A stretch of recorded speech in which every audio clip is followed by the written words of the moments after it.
How you see yourself is how you perceived. I see a man strong, gifted, head strapping, never down on his knees, begging. Gotta make a way, even in my darkest hour. Say the odds against me was new. I would never cower. Right? We're bringing a casino into Queens, and we're bringing betting. Right? Let's just be honest about it. The hotel rooms I mentioned, the dining options, they will be there for middle class, but really that casino is going to be fed and going to be is going to be basically held up by low income middle class Americans that are going to be betting their hard earned money and losing it, right? That's really, for both cases, that's what's going to happen, right? So It's they're going to lose money. And do casinos have a track record of actually helping communities? And we can point to even the Indian reservations where these casinos have landed. And while they've allowed a couple of them to be successful, does it actually benefit the community as a large? That's why, did Nas actually win? And how do we feel about our conscientious rapper advocating for a casino in his neighborhood? So, did Nas actually win? My immediate answer is yes, because he won because he closed the deal. But that's not the end of the work. The work doesn't end when you close a deal. You know, that's like someone opening a restaurant, or you opening a business, you starting a business venture. The fact that you started it and you opened doors, you cut the ribbon, that's a very small win, because you still have to show and prove. It has to, through time, see if how it does in year one, how it does in year two. So it's kind of unfair, even though that's the question that we put out there. It's unfair to actually say yes, it's a win.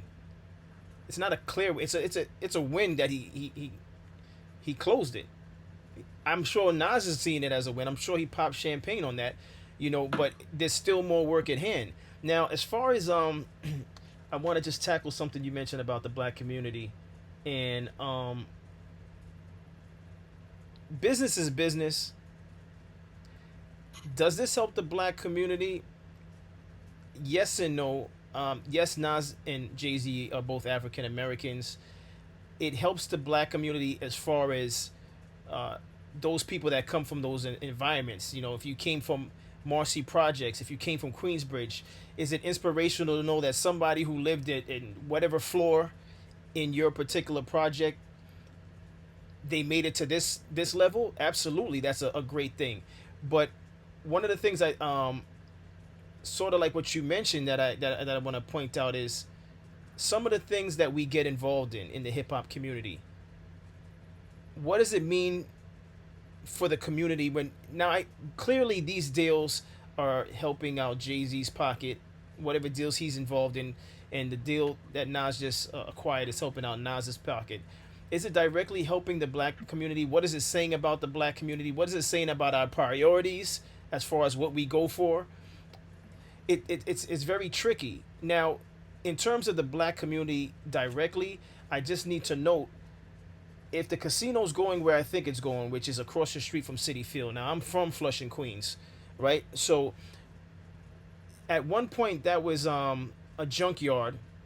Many people would go there for parts, cheap parts. If you're from Queens, you know this very well. It's the second to last stop before Main Street Flushing, right? It was the junkyard across the street from Citi Field. And as a matter of fact, I believe Citi Field at the time, when they went from Shea Stadium to Citi Field, they wanted to acquire that area, but they couldn't get it because of who owned it. I believe, actually, I don't want to speculate on who owned it, because I was going to say something, but I don't want to be incorrect. But Citi Field, which is built from Citibank, that's why it's Citi Field, because before it was Shea Stadium. Then it became Citi Field, right? They were trying to acquire the junkyard, the quote-unquote junkyard, but they couldn't. But for some reason now, they've been able to purchase it. All right, I didn't look into that, which is why I don't want to speak into why they purchased it. But where I'm going with this is, in that area, you have City Field across the street, the junkyard, which they plan on building this casino, if I'm not mistaken. And then across from that, on the other side of the 7 train, is where you have Arsha Ash Stadium, Mm-hmm. which hosts the Yep. U.S. Open, Oh, right? So it's important to know that the last stop on the 7 train, mm-hmm. right, is Flushing Main Street. Flushing Main Street, as of right now, is predominantly an Asian community. You have some Black and Latino in Flushing, Queens, but I want to say you have more. It's a more of an Asian community, and then you have an Indian community as well. Why am I bringing that up? Because immediately, do I think it's the casino is a great thing for the Black community? No, because the population of blacks in Flushing, Queens is not that great. It's really not that great. There's a project right in Flushing, last stop Flushing. There's a projects right over there that has a black population, but overall, there's not a large black population in Flushing, Queens. All right. So now, when you look at where the casinos to be placed, which is the second to last stop of Flushing Main Street, that particular area doesn't really have apartment buildings. That specific spot, right? Which is why the actual hotels is going to be a win for when there's Mets games. It's going to be a win for when there's the U.S. Open. Why? Because most people who come into town, whether they're tourists or not, and they come for the U.S. Open, they generally travel all the way from Manhattan, jump on the 7 train, go all the way to Queens to take part in the U.S. Open. Now, with the acquisition of the casino and hotels, those people get to get hotel accommodations right there and spend money there with casinos and restaurants. So it's a Yeah. win-win, most definitely, for when the U.S. Open takes place, and the Mets game as well. Those who come out to see a Mets game can now stay, enjoy dining and stuff like that. But this is still not speaking to whether or not the casino is going to be a success. All right. Will it open up jobs? It will open up jobs for some people who live in the area of the last stop of Flushing, Queens, and people will commute like they do for most jobs. But it's really hard to tell whether or not it's going to really help the black population, because even as you start taking the 7 train going towards Manhattan, there's not a large black population in that area. When we're talking about going into Corona, Queens, all right, we're talking about Latino population, all right, a large Latino population, but we're not talking about a great black population. So it's not necessarily in an area that's going to affect the black population entirely. Yeah, so the breakdown of Queens, just for everyone, because we want to just bring the facts into it. The white percentage of the population is 23%. I'm rounding up for the sake of the argument. Black, 16%. For Asian, 27%. Hmm. And then last but not least, when we get to Hispanic or Latinos, 28%. So Queens is very diverse, right? Like you said, the one thing to note is that Queens has a higher population of blacks than the average United States. We're only 12% of the population, so slightly above that. But the jobs that we're talking about are really probably from a kind of like, I hate to say it, but when we break down these jobs, it's going to be like hospitality jobs, right? It's going to be like servers. It's going to be people at the hotel.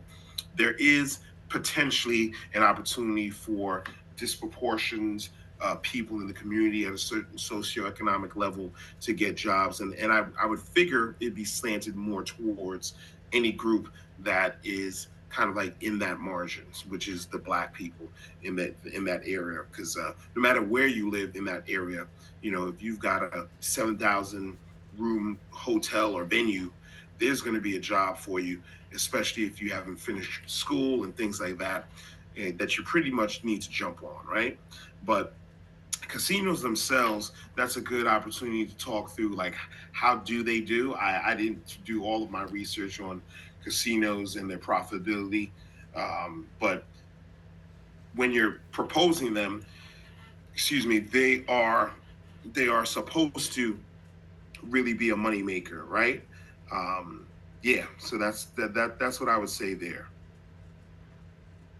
So I'm as you speak, and I actually want to look up, are casinos generally good for the communities? Well, Um, I got one stat here. Three of Atlantic City's nine casinos increased profits in 2023 compared to the prior year. So I think what I'm seeing here, America's commercial casinos won 66.5 billion from gamblers in 2023, the industry's best year ever. So just looking at some stats, it looks like due to the rise in sports betting, you got all these apps now, MGM, and like I've got friends that bet on the football games, basketball. I do think that it will be profitable, more so the actual resort hotel, the other venues, the dining spots, they'll so, have a great chance to succeed because you're bringing, it's that whole if you build it, they will come mentality. so Um, but will it be good for the soul of the community? And that's what Brooklyn said no, right? Now, this gets back to kind of like the paradox between these two artists.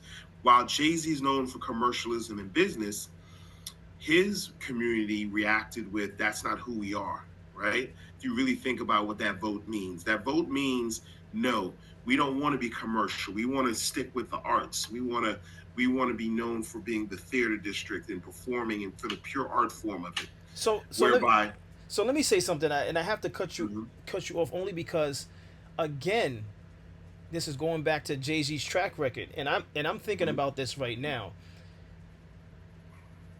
Your track record matters, and Nas is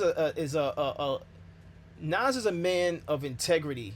We're not saying he's perfect. I say this all the time. Nobody's perfect. Nas is a man of integrity, and when you go into business ventures, I believe the people that are sitting on the opposite side of the desk are also looking at your record. Jay Z launches things, he gets involved in things, it benefits him to a degree, and then he moves. Same thing with his relationships with people. His relationship with his wife, clearly he's been with Beyonce for a long time, so that's different, right? But when it comes to business, how he moves in terms of things that involve money, he he helped launch the Barclays Center. He got out of that. Before the Barclays Center, I want to say he had 4040 Club. Is 4040 Club still around? When 4040 Club first came out, he would have certain events at 4040 Club, you know, to get things buzzing, and then he moves on. Barclays Center, same thing. People want to know that with business, they want to know you're locked in. All right? They don't want to just know that you're going to show up for the first few months and then disappear, because sometimes the businesses tank when you're no longer associated with it. They might be worried about how Jay-Z does business. That's something to consider in when we're talking about this. All right? Nas has been with, how long has Nas been with Hennessy? That's something to look up, yeah, I think a couple of years now, right? right? He joined their new brand, I think, approach in terms of they were embracing some legacy and some iconic figures, you know. And of course, now we're getting into the liquor, but I'd say a higher class of liquor, a higher class of product, you know. So But I don't the reason why I'm disagree with bringing it that up, brand alliance. the reason why I'm bringing that up is because clearly Nas has other ventures outside of the Hennessy, and I'm gonna look that up if you don't look it up Yeah. before me. The reason why I'm bringing that up is Nas has been attached to Hennessy for some time now. You hear him? 2023 was their official Thank collaboration you. to Perfect release example. And limited he's edition lent. Hennessy bottle. Thank you for that. And he's lent his voice in certain commercials, if you follow Mm, Hennessy. And the reason why I'm bringing that up again is he's in it for the long haul. You know, and that matters in business. I don't know, for some people, you know, for those of you that are involved in, have your own business, tell me if I'm wrong. I believe with the business, the people that you partner up with want to know that you're in it for the long haul. In any business, I can't think of a mm. business where um, people want to align with someone temporarily, because depending on who you align yourself with, it's very important that you stay within, you stay latched in with that business, you stay tied in, because again, it's also about the reputation of the business.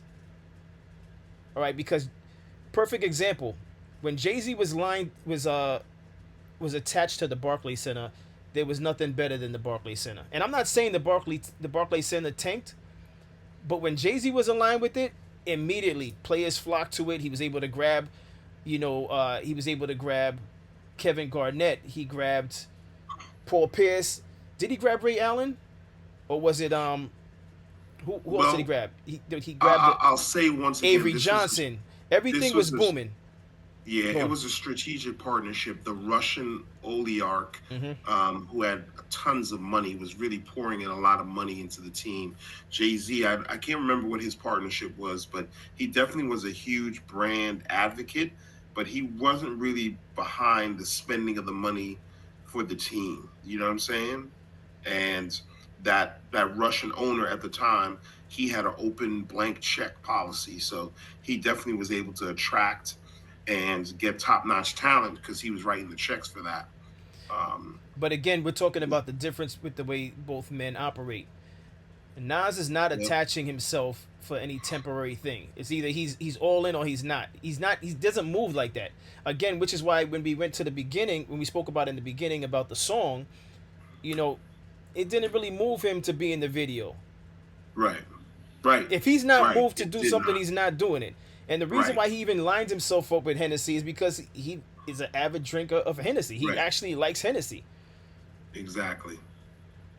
Exactly. No, I fully agree with that. I think we're seeing how both men move.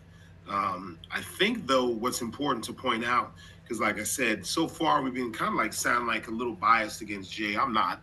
I'm just pointing out some facts. But I will say, I think one of the great things you also learn about Nas is that he learns from his enemies. He learns from some of his earlier losses. I think he moves in silence and more strategically, just watching other people succeed and move in the same space. And I think in many ways he's taking a page out of Jay-Z's book in building partnerships and executing. But for him, I think he's purposely choosing significant partnerships that align with his brand and never cross his brand identity. And he's doing a wonderful and a great job, amongst these other business ventures. This mass appeal is basically, we talked about the love of the art form, and the artists that you mentioned are coming out. He is supporting older artists and trying to make sure they have a second life in this space, right? We talked about Mobb Deep. We talked about the other artists that got put out in, Raekwon. These are artists that he personally knows and he has likes. long-lasting relationship. Again, long-lasting relationships. Right? That's also the big thing. Like he's been on Raekwon and listen. That verse is probably one of the greatest verses. I'm gonna say it again. You know what I mean? I'm gonna say it again. Yes, verbal intercourse from Only Built for Cuban Links. Nas represents long-lasting relationships. When it's all said and done, when they speak on Nas, because we all have our day, right? People are going to speak on the fact that long-lasting relationships. Look at his circle of friends, right? It's a long-lasting relationship. He's toured with Wu-Tang overseas. Plenty of tour dates, he nurtures long-lasting relationships. You've seen videos of him with Slick Rick. You see his relationship with Fat Joe. He's always had a relationship with Fat Joe. Fat Joe was in his Made You Look video. He's not one, he quietly moves. He's the same Nas from Queensbridge. By all means, come in the comments if you think I'm saying something different. Same Nas from Queensbridge. He stays with his core group, and he keeps that long-lasting relationship. Fat Joe was in Made You Look.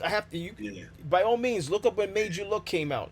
And then if you looked at his recent single, Fever, off of Magic 3, which is the last installment of the six song, however you want to word it, with Hit Boy. Fat Joe was in the Fever video. And why does that matter? Why do these things matter?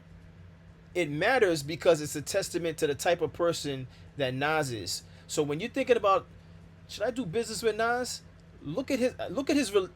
They say how you are with your friends, how you are with your family, says a lot about the man. And I want to keep this Nas because we've given Jay Z a lot of light.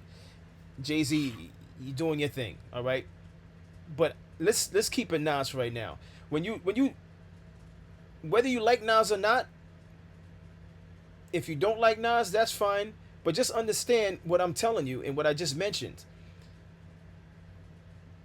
Made you look video. You can look that up on YouTube, and you're gonna see Fat Joe and Made You Look. There's somewhere on a basketball court, and Nas has like the fisherman hat. And I know these details because I'm a Nas fan. He has the fisherman green hat. He has like the army fatigue, but it's the all green outfit if I'm not mistaken. If not army fatigue, Fat Joe is next to him. You look at the Fever video when Nas is celebrating his turning 50, I believe, or something like that. It was a milestone for him, turning 50, aside from the fact that he dropped 6 albums with Hit Boy. And Fat Joe's there with everybody's with tuxedos. You got Queensbridge people, you got his brother Jungle, and you got Raekwon talking highly about him, who he just recently. I don't know how you can be a hip hop fan and not like Nas. Like, to me, the two don't equate, right? Even though we talking Nas, Jay-Z, I get it. I don't even get into the beef. Let me say this. Let me say this too for those that don't like Nas. Not only does he have long, not only does he like Nas. Hold on. No, there's people that don't like Nas, right? I think they lying to themselves here. So I'm sorry. Let me tell you. Let me tell you something special about Nas and why it was great that someone on Nas's level hosted. Oh, first and foremost, to show you the respect that Nas gets, you had a Queen's artist in Nas, and this is a testament to the love he gets for being who he is, from that longevity, right? A Queen's artist hosting the 50th anniversary of hip hop in the Bronx. Why? When he could have did it in City Field as a Queens artist, he could have said, "You guys come to Queens." But he has so much love and respect for the culture. Nas said, "I'm gonna do it in Yankee Stadium, the birth of hip hop, the Bronx." He recognized that the birth of hip hop was the Bronx. Nas said, "Yes, I'm from Queensbridge, and I could easily have it in City Field because I have my restaurant in City Field, and I'm from Queens." No, he said, "We're gonna go to Yankee Stadium, 50th anniversary," and in addition to acknowledging the Bronx, right?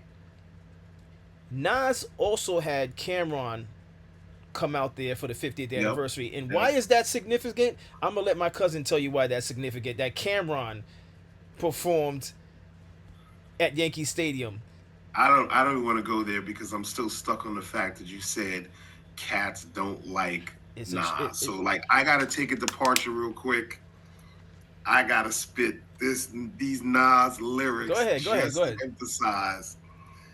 Through the lights, camera, and action, glamour glitters in gold. I unfold the scroll, plant seeds to stampede the globe. When I'm deceased, by then the beast arise like yeast to conquer peace, leaving savages to roam in the streets, live on the run. Police paying me to give them my gun, trick my wisdom with the system that imprisoned my son. Smoke a gold leaf, I hold heat nonchalantly. I'm grungy, but things I do real, it never haunts me. Rooster heads profile on a bus to Rikers Isle, holding weed inside they with their minds on the pretty things in life. Props is a true thug's wife. It's like a cycle. Come home and some will go in, do a bullet, come back, do the same again. From the womb to the tomb, presume the unpredictable. Gun salute life rapidly, that's the ritual. That is one of the greatest openings to a song. I mean, I'm not even doing it justice by repeating it because obviously just race. I'm not Nas. But Only Built for Cuban Links, Raekwon's album, his debut album. That's Verbal Intercourse featuring Verbal Nas. Intercourse, one of the greatest opening runs or lines ever. You know what I mean? To hear him on a Wu-Tang album. So first of all, phenomenal. Let me double down on what I mentioned. I know my cousin shared a verse. Nas did the 50th anniversary, and the reason why I salute Nas, not just because he's from Queens, but again, I spoke about this in the episode when I saluted Mobb Deep and what Prodigy meant to me, because Prodigy Mhm. is on my Mount Rushmore. Rest in peace, Prodigy. Nas is on my Mount Rushmore, of course. But why Nas is good? Why is Nas good for hip hop? We talked about the casino, but why is Nas good for hip hop? I'm gonna tell you why he's good for hip hop, and I'm gonna tell you why. If you ever had anything negative to say about Nas, we're talking about Nas the rapper. I'm not going into people's personal lives, right? If you ever had anything negative to say about Nas, I'm gonna tell you why you should put some respect on his name. If you haven't put respect on his name, Nas had his falling out with Dipset. He had a little back and forth with Dipset. But what does Nas do again? He could have, by all means, Nas could have had that whole 50th anniversary in City Field in Mhm. Queens. He could have easily did that and been biased just to show, oh, I'm from Queens, and just show his hand and show the pull that he has. But he has so much respect and love for the culture. He did it in Yankee Stadium. He had Cameron come out, right? But where Cameron and him had their differences.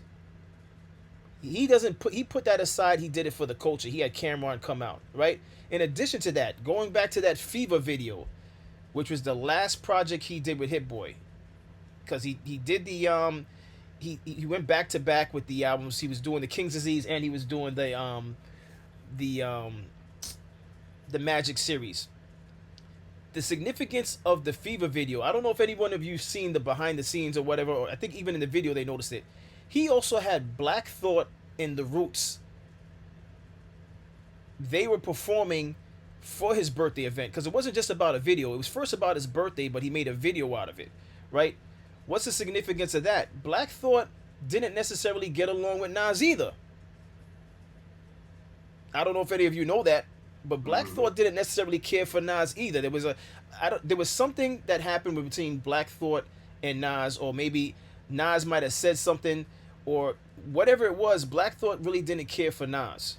All right, Black Thought is from Philadelphia. He didn't really care for Nas, but Nas has him and the Roots playing at his birthday. And the reason why I'm bringing all of this up is take a look at the man and how he operates. You know, he puts all the nonsense aside, and it's a testament to growth also. And that's the reason why I want to say Nas is actually good for the culture, is because it's necessary to show growth. It's necessary to show longevity and commitment to the people around you. Not all people you take on your journey, by the way. Don't get me confused with that. Not all people are gonna go along with you on that journey, the journey in life. Not all people are worthy, and not all people are have a good spirit, a good soul, and not all people deserve to go with you on your journey. Let me make that clear. But speaking to Nas, as an outsider, seeing him still associate himself with a lot of these people, it says something about his character. Even the ones he didn't get along with, it says something about his character. And there's something that we could take from it as men. Again, Nas is not perfect. I'm not saying worship Nas. We're not worshiping any men. There's not a man on earth that we should be worshiping. But what I am saying, there's something honorable to take from the way Nas operates. Cuz, you have anything to add? Yeah, it's definitely honorable the way he's been moving, operates with class. You know, he's one of those men out there from a swag and style standpoint. You know, you can mirror. You know, you got a son. I would love for my son to mirror Nas's style and his swag and kind of like that nonchalant masculinity, right? He don't address things that are beneath him, things like that. And while we said, you know, no one's perfect, I think we've seen through his business ventures, through his recent um, music explosion, that he has still that same uh, juvenile or early love for hip hop. And that's wonderful to see that someone in the game this long hasn't been disheartened, hasn't been broken down by the system, and is really moving the same way as when they came into the industry, right? So salute to Nas, salute to what he represents, what he stands for. Um, I do think that with his partnership with the Casino for Queens, there will be a bit of integrity in their approach to hiring. Hopefully, how this community benefits. I mean, how the casino benefits that specific community. I can't wait to see the fruit of the labor of even getting the business to be approved within his hometown. But once again, I think this is a classic example of, you play this game. This life is a marathon, right? Each person has their own race. There's no Rest in peace, there's no Nipsey. necessarily track record for each one. There's no counter time clock to compare, man. Some people benefit early in life, some people midlife, some people later on in life. They just keep continuing to expand and grow their net worth and really, walk their calling. And it appears to be we're watching this artist. And like I said, probably the greatest conscientious rapper from a business standpoint. And let's not lose sight of that. Like, I can't think of another backpacker rapper. And it's funny, I'm putting Nas into that category, but I think he's been very intentional with his lyrics, with his messaging, that it's appropriate to put him in that, right? And I think he's done the best from a business standpoint out of all of them. And that's important because we've got to start to take our activism from words to like execution, right? And I think he's an example that you can do both. You don't have to quit rhyming like Common Sense just because you made 5 mil and it didn't make common sense to you. You know what I'm saying? Yeah. You can proceed with giving the people the unadulterated dose of knowledge and wisdom of self, and you can still benefit from that and at a large scale. And I think that's the message that's really important at the end of the day for this. I agree. Listen, I can make this episode 3 to 4 hours easily talking about Nas. I mean, but I think we touched a lot of good things in this episode. Is there anything that you think we left out in terms of the casino, in terms of Nas? Not really, man. We I think we covered it all. It's important to the culture because we're watching one of the icons we grew up with having a major impact in his community. Um, and it's not just through his art anymore, it's now through business ventures.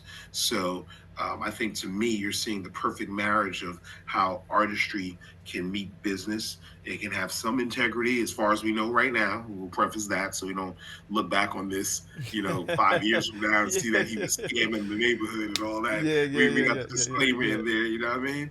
But we can definitely see that that's that perfect union there. And then on another note, we can see that sometimes if you do, and I don't want to call it selling out, but if you are a business, you made it known, people see that a mile away. And when it comes to Hmm. bringing certain things to the community, they're less trusting of your motives, right? Less trusting of what you're saying. And a lot of the commentary was what you brought up from the Times Square offer was that, prior dealings with the Brooklyn Nets and Rock Nation, you Mm. know, um, came into account. They saw the track record there. To your point, they weren't impressed, And I'm and glad and that kind of swayed some of the voting I'm glad you because brought of that up Rock because Nation. again, Yeah. a lot of the stuff that I say is off the cuff, which sometimes is good, sometimes it's not good to go off the cuff. That's it's always great to fact check, and I'm glad that you fact checked that and Mhm. verified that what I said off the cuff was a real thing. If you look at his meaning Jay Z's prior business ventures, he saw the in and out. And same thing with his relationships with people. But this is not about bashing Jay Z. This was just to point out the differences and to like acknowledge the deal that Nas landed and to salute Nas for what he's done so far. And again to answer that question, is the casino a good thing?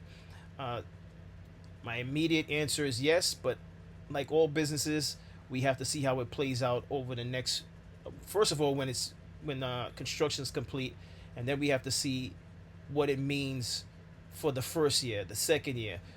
Again, what it means for when the U.S. Open comes around, for the hotel stays. What does it mean for the Mhm. City Field games? Because trust me, they considered all of that when they built this. Because again, coming from Queens, I know that a lot of those people that come to New York, not just the residents, they stay in hotels in Manhattan and they travel into Queens to see the U.S. Open and the Mets games. Now there are hotels around that area, but they're not at the caliber of the hotel, not even close to the caliber of what's in Manhattan, Mhm. right? Yeah. Whereas Yep. now, for those people who have the money and are ready to spend, it's like, oh no, we'll stay in Queens. Hmm. So Exactly. that's a win for Queens when people are That's a saying, win. I'm gonna stay in Queens. And might I add, what I mentioned in the when I was talking my Queens talk when I in the Mob Deep episode, keep in mind that, like I said before, when people seem to forget that Queens exists, to come to New York, you're landing in Queens. We have the two airports, the Right. only airports, Yeah. JFK and LaGuardia, are in Queens. Right. So think about Right. Right. what this means when they Right. build a nice luxury establishment, Resort. Yeah. right? So now you land in JFK. Now you land in LaGuardia, and it's like instead of looking to book in Manhattan, it's like, Mama, stay Mhm. right here in Queens. They got a beautiful hotel, Exactly. casino. I'm gonna stay in Queens. And what does that mean for Queens? It means that they're gonna have to fix up Flushing Main Street. That's a whole nother talking Mhm. point. And I know this because I live, I'm from Queens. Flushing Main Street, with this acquisition, I can only imagine, Mhm. city councilmen, or the local councilmen and women are going to be considering, we're going to have to revamp Flushing Main Street because that's the last stop, and that's right after all that activity going on with the casino. We Mhm. People are going to want to venture and say, let me check out the 7 train. Let me, they want that New York feel. Let me jump on a train to the last stop and see what's out there. And right now there's nothing really to see on Flushing Main Street. You could argue all you want, but tell me what you're going to go to Flushing Main Street for. Macy's? Come on. There's nothing in Flushing Main Street right now that appeals to the melting pot that Queens represents. I'm gonna just be honest. You don't have to like that I'm saying it, but right now Flushing Main Street is not catering to the Mhm. melting pot that Queens is. And with this acquisition of this casino, they're gonna have to reconsider what Flushing Main Street looks like, and it's gonna be a win for everyone once they do so. All right. Is there anything else you want to add? Because like I said, I Nah, could make this a long thing, but I think we nothing tackled else. everything. Yeah, nothing else I can add. Salute to Nas and the victory for Queens. Salute to Jay Z for the proposal, Salute to and Mount Money Morning, Money definitely Earning Mount Vernon. Right. Salute money to to Mount Vernon. everyone from Mount And Vernon. I'd be remiss to not include the other areas too. Go I'm ahead. a shout out YO, Yonkers, Nauru, New Rochelle, the whole Westchester County. We get a bad rap up there, but obviously, we got some important hip hop ties in those areas that I just mentioned. You know what I mean? So as always, I appreciate everyone for tuning in. I hope you enjoyed this episode. And as always, if you didn't hit the like button, now's the time to do so. Subscribe to the channel. Tell a friend to tell a friend. I drop videos daily, 5 p.m. Eastern Time. Salute to all the you viewers. I appreciate you. I know I'm getting tongue tied. This is a late wrap up. Excuse me. I'm not perfect, but I do my best. And as always, stay honorable. Stay honorable.